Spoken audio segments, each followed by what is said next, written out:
Times now, Stephen, a sign of them. Divorce rate hit a 10-year high. Yeah, I mean, this is a simple story. Divorce rates are up. Good, because if you don't want to be with that person, get out of there. In part, they blame it because of financial strains. I'm not incredibly sure about that. I mean, effectively, I can't afford another mortgage, so the missus is fine for a while. So I'm not sure. There are reasons to get out of a marriage or stay in it if you don't have a lot of money, I suppose.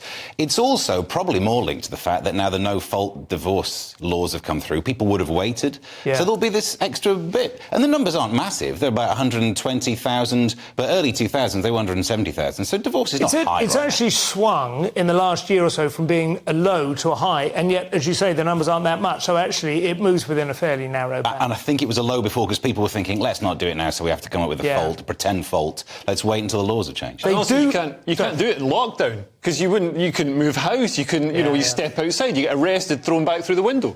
It's a funny thing, in lockdown must have caused a lot of tension that as soon as there was the opportunity to get away from it, but actually while you're there and locked in, you've got to... I think they overthink it as well, these things. I mean, somebody was saying he thinks that possibly divorce rates go up at certain times in the economic cycle because people think that their house, they can get it valued at a certain level and then it'll be worth more once it's just theirs. Or they have a business that they're going to have to split with the wife, but if it's valued at 5 million and then they split it and then it surges up.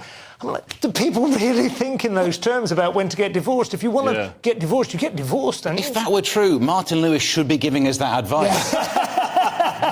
He's not mentioned it. Divorce as a start-up. Anyway, good luck to you if you're starting out again.